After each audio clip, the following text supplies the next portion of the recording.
You get up here around all the other recruits, and I think at the time we had like 5 or 6 guys that already committed. I think like Ethan, Deuce, Ellsbury, Mason, Richmond, a couple other guys, and you just hear their stories and how they're already promoting the pro. I remember Deuce, I think he's at New Mexico State now. He got up in front of like the whole recruiting visit, like family, everybody, and told some elaborate story. And I'm like, this dude's not even on the team yet. He's promoting the team like Coach Ferentz or like Coach Barnes or somebody like that would. So, it's a great time. I enjoyed it, and I just think being around those guys, getting to know them more, was really the deciding factor.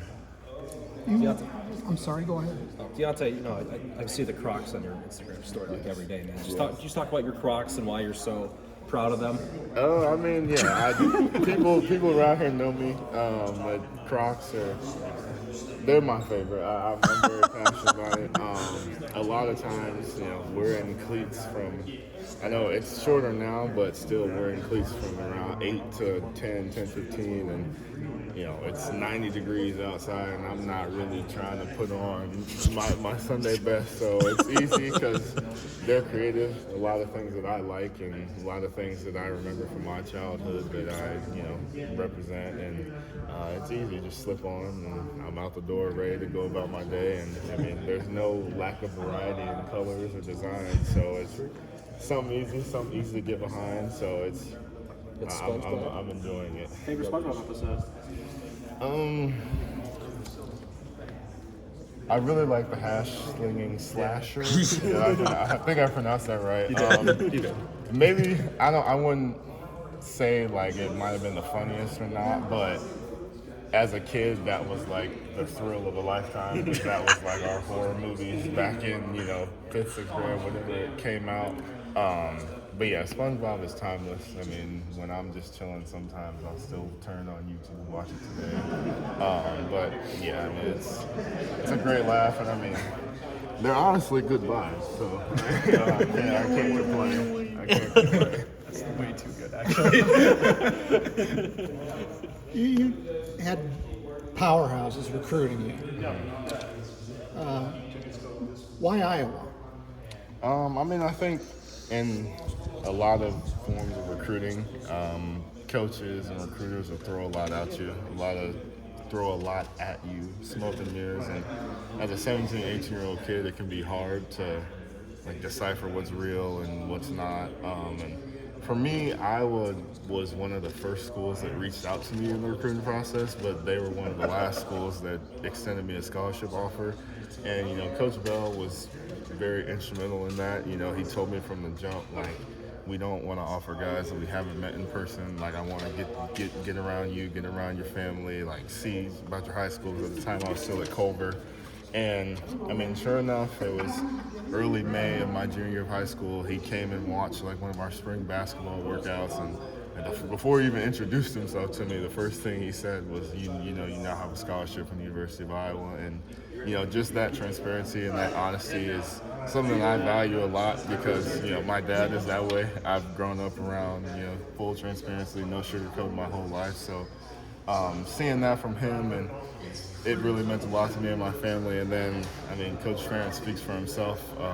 Going into, year 26 as head coach at the university, and, he's the second head coach in the last 50, 60 years that we've had. So knowing that I'm going to be around guys I'm going to have an opportunity to build a relationship with further than football, I won't have to worry about coaches rotating in and out every year. And that meant a lot to me. And like I said, it's recruiting, a lot of it sounds good, but you got to be smart about the decisions you make. And like you said, a lot of those big name schools, it's fancy and all that, but the grass isn't always greener. So, What was it like leaving home to go to a military school? it was hard at first. Honestly, truthfully, I didn't know it was a military school. I knew the uniform and I knew the military background, but first getting in there, it was an adjustment for sure. You're a 13, 14-year-old kid moving away from home, and I was fortunate that I was in state.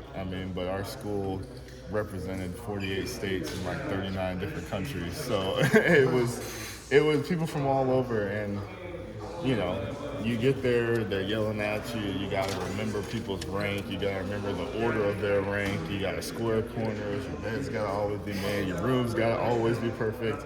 I mean, it's a lot, but similar to, being a freshman on a college football team, if you take all the experiences and you learn from them and use them the right way, then it'll benefit you down the road. And I tell people all the time, like, people ask me why I went to Culver, why I did this and that. I'm like, you really don't understand it until you have to go through it, and like those are 4 years that I'll be, eternally grateful for. And I'm still sick to my stomach today that I didn't get to finish out that basketball run or get to finish out those 3 months on campus, because those are still some of my best friends, and a lot of those kids there are going to go do great stuff. Was that like the first time in your life where you kind of got an open world view, kind of outside your inner circle, or I don't want to say your town or city, but is that what kind of opened your eyes to the world? Yeah, a little bit. It was because it's a culture shock, right? Like, you go from your neighborhood, going to school with the kids that you see on the playground later that night, and now you're in an environment where there's 800 people that you never thought you would run into, and like the only common denominator you have is Culver, the school you go to. So,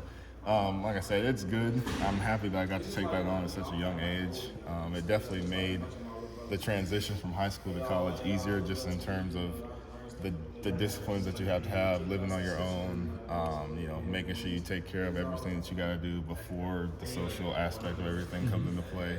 And then, just building connections, right? Like, if you go into a situation like that, you're in a shell, like, you'll be in hell for 4 years. So, learn how to talk to people, hold conversations, stand up for what I believe in, all those things benefited.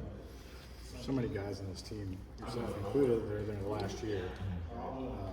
And so what is that dynamic like going into last summer conditioning, last fall camp?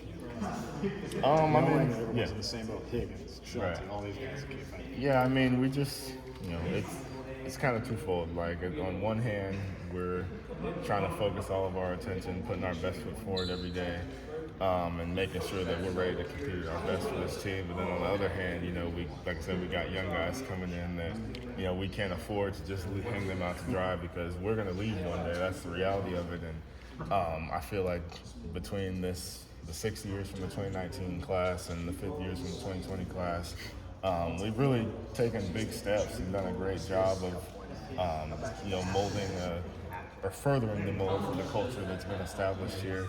And I think we've left our footprint. So really just going out there, doing the best we can every day, whether that's in the film room, out in the field, just leading these guys, and also paying attention to ourselves and doing what we got to do to make sure we're ready come season.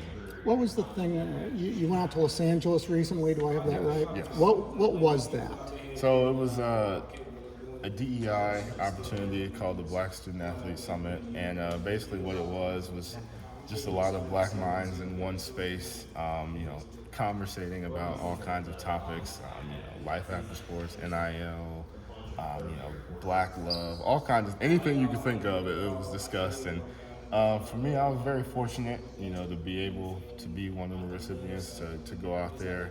It was, the first time in my life where I had been, surrounded by all black excellence in an educational space. So it was honestly new for me too, because it was one of the first times where I could talk how I wanted to, express, my opinions on certain things how I wanted to.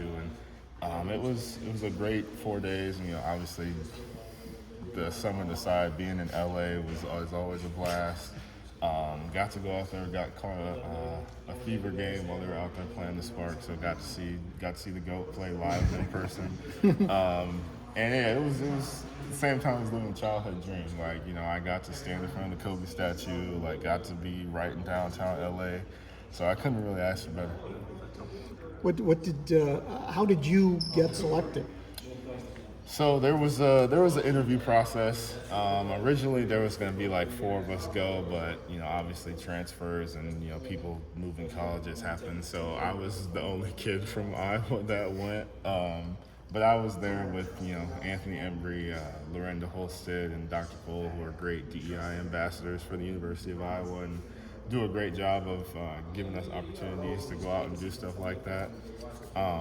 So yeah, I mean, it was a blast. I had a great time, and if I could go again, I definitely would. You got more going on than football, don't you? I have a dog, yes. I have a dog. I think is that what you're referring to? No, but Black did mention that they can't separate you from the dog. Yeah, it's tough. He's my best friend, honestly. I mean, I talked about this, last time when I got interviewed, and having a dog it's fun. It's a lot of work, obviously, but whether I have the worst day or the best day ever, knowing that when I go home, I'm gonna be greeted with tail wags, she's gonna be jumping all over me. It really does a lot for the mental health, and it makes everything seem like it's all right. And having him like literally always by my side, 24/7, like it's a blessing for sure. And I know I'm biased, but I really feel like I have one of the best dogs on the planet. He's a joy, and it's definitely worth the investment. What kind of dog? I have a cane Corso. He's 105 pounds right now, with room to grow still. So. I was gonna say that's small. with room to grow. Does he have its own